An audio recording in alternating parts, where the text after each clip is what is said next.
বন্যার খবর জানাতে নোয়াখালী থেকে সরাসরি যুক্ত হচ্ছেন সহকর্মী হেদায়েতুল্লাহ সীমান্ত। নোয়াখালীর বন্যার সার্বিক পরিস্থিতি এখন কেমন দেখছেন জানাবেন। উদ্ধার তৎপরতা এবং বন্যা কবলিতদের সহায়তায় কী ধরনের উদ্যোগ নেওয়া হয়েছে?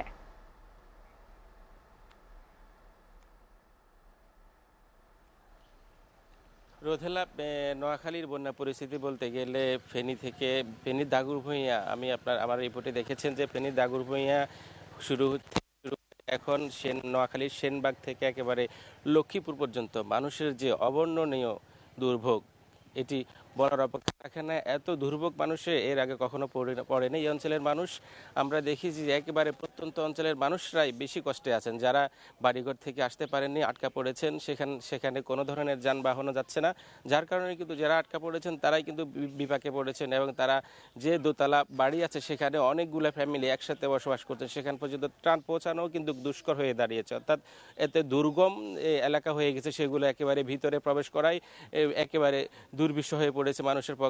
বা যে স্বেচ্ছাসেবী সংগঠনগুলো আসছেন তারা আপ্রাণ চেষ্টা করছেন তাদের কাছে যে ত্রাণ পৌঁছে দেওয়ার জন্য, কিন্তু যে দুর্বিষহ যাওয়ার যে পথ সেটি কিন্তু দুর্গম, যার কারণে কিন্তু সেখান থেকে পৌঁছানো কিন্তু কষ্টের।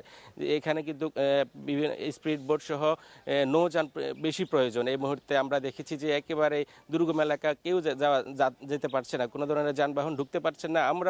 আমরা গণমাধ্যম কর্মীরাও অনেক চেষ্টা করছি যতটুকু যাওয়া যায়, কিন্তু আমরাও বেগ পেতে হচ্ছে। দুর্ভোগ এই যে অঞ্চলে নোয়াখালী আপনি জানেন যে 9টা উপজেলায় রয়েছে। প্রত্যেকটি উপজেলায় একের পর এক ভাসছে, একেবারে উত্তরাঞ্চল থেকে দক্ষিণাঞ্চল পুরোটাই কিন্তু ভেসে যাচ্ছে।